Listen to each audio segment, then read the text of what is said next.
오늘은 빠르게 시작하겠습니다. 혈당 걱정, 당뇨 걱정 많으시죠?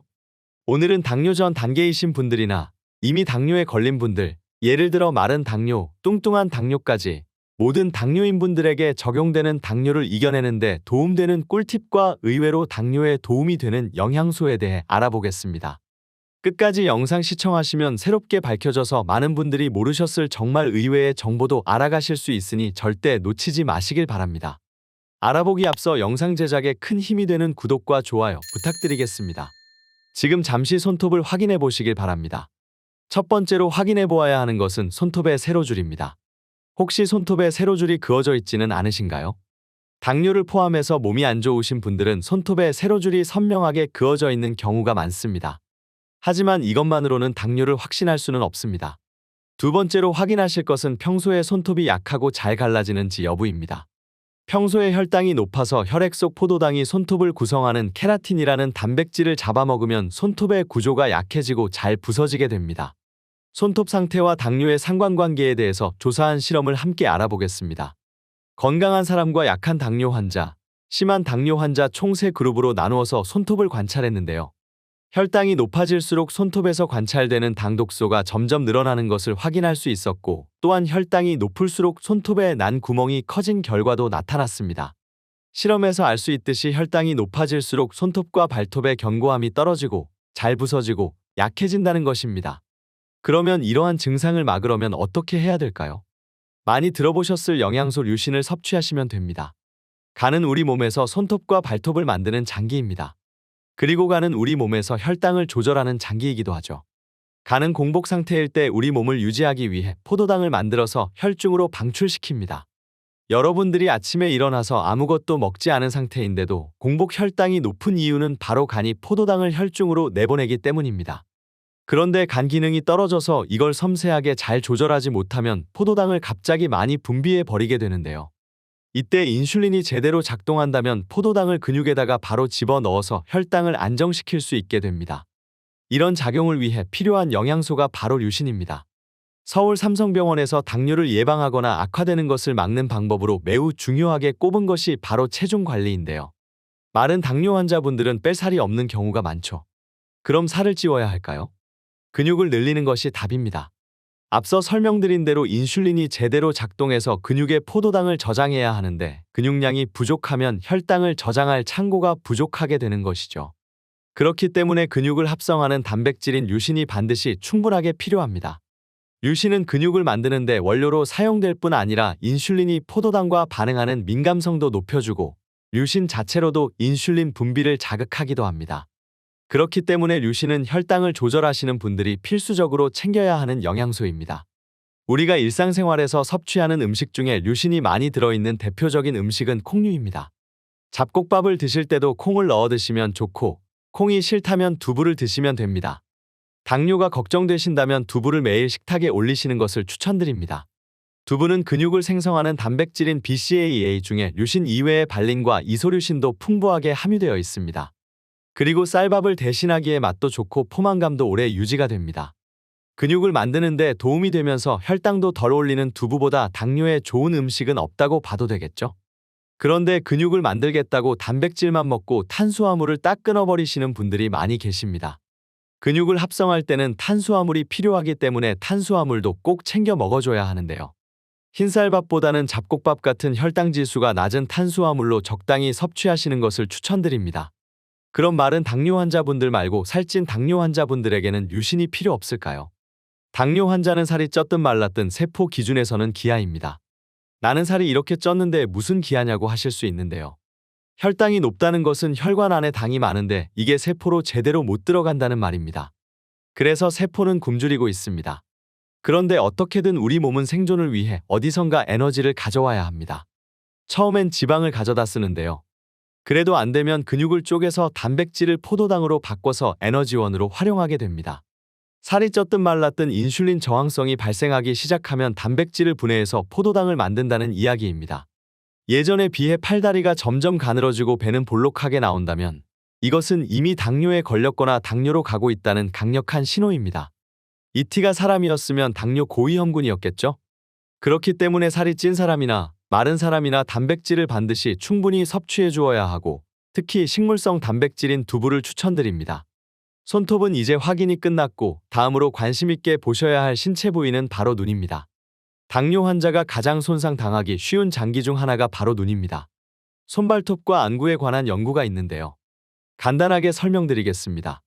연구진들은 실험을 통해 손발톱이 당화된 정도와 안구 수정체가 당화된 정도가 서로 비례한다는 것을 증명했는데요. 손톱 발톱이 당화되어서 잘 부서지고 변하고 있다면 안구 수정체도 당독소로부터 공격을 받고 있다는 말입니다.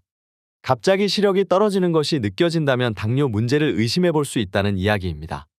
그리고 손발톱 보시고 또 확인해야 할 것이 있습니다. 바로 손발톱 색깔이 노란지 확인하시는 겁니다. 손발톱에 무좀 있으신 분들 있으신가요? 무좀은 곰팡이의 일종인데요. 곰팡이가 제일 좋아하는 것이 당분입니다.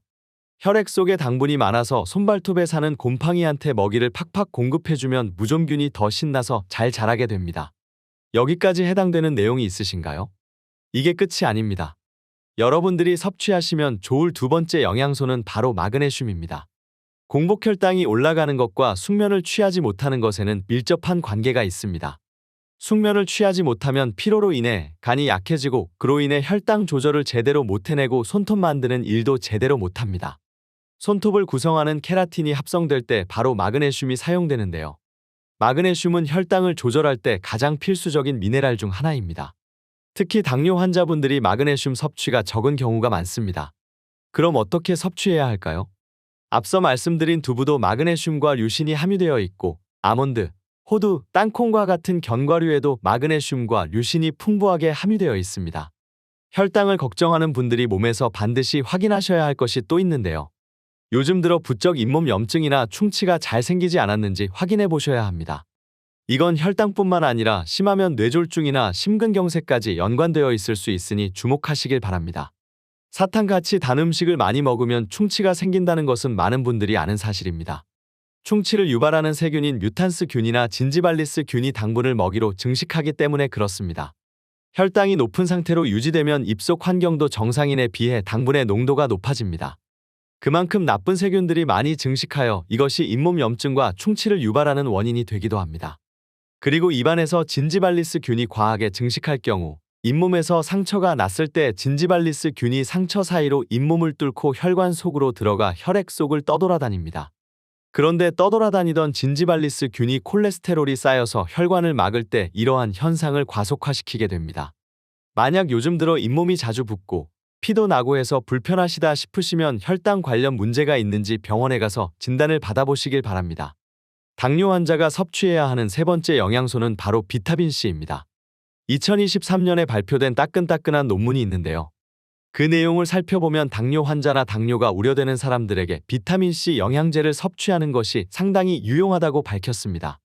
일단 다양한 연구를 통해 보통의 당뇨 환자들의 비타민C 수치가 건강한 사람의 절반밖에 안 되는 것으로 나타났는데요. 당연히 결핍 상태가 되는 빈도도 훨씬 높았습니다. 여기에는 몇 가지 이유가 있는데요. 우선 당뇨 환자의 경우 식사를 통한 비타민C 섭취량이 상대적으로 부족했습니다.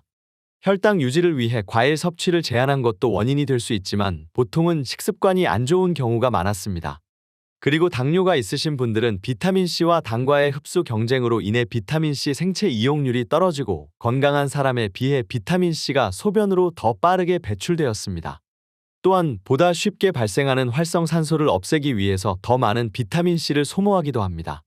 그렇기 때문에 당뇨가 있으신 분들은 정상적인 비타민C 수치를 유지하기 위해 건강한 사람보다 더 많은 비타민C를 섭취해 주어야 하는 것이죠. 비타민C는 혈당 조절에 직접적으로 도움을 주기도 하는데요. 비타민C는 산화질소의 생성을 늘려서 혈행을 개선하고 당이 세포로 유입되는 것을 늘려주고 췌장에서 당화 인슐린의 생성을 줄여서 인슐린 저항성을 개선하는 것으로 알려져 있습니다. 쉽게 말해 비타민C가 혈당 조절에 중요한 역할을 하는 영양소라는 것입니다. 실제로 식사를 통해 비타민C를 잘 섭취하는 사람일수록 2형 당뇨의 발병률이 감소한다는 연구 결과도 있습니다. 이렇게 당뇨의 중요한 영양소가 당뇨 환자들이 오히려 쉽게 결핍되기 때문에 악순환이 왔던 것입니다. 그렇다면 얼마나 섭취하는 것이 가장 좋은 선택일까요? 앞서 설명드린 연구에 따르면 하루 500에서 1000mg을 섭취하는 것이 가장 합리적이라고 밝혔습니다. 생각보다 적은 수치라 의아하셨을 텐데요. 여기에는 몇 가지 이유가 있습니다. 일단 비타민C와 당뇨에 대한 대부분의 연구가 500에서 1000mg 사이의 용량으로 진행되었습니다.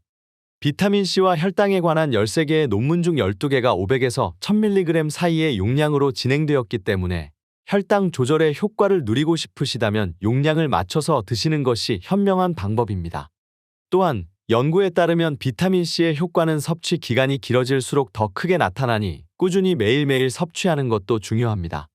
오늘은 손톱과 구강 건강을 체크하는 방법과 당뇨에 의외로 도움이 되는 영양소들에 대해 알아보았습니다. 당뇨가 걱정되시는 분들은 앞서 말씀드린 식품과 영양제 꼭 챙겨 드시길 바랍니다. 오늘은 아쉽지만 여기까지입니다. 오늘 영상이 도움이 되셨다면 구독과 좋아요 꼭 눌러주시고 영상 보시고 궁금한 점이 생기셨다면 댓글을 남겨주세요. 저는 더욱 유익한 영상으로 다시 찾아뵙겠습니다. 감사합니다. 건강하세요.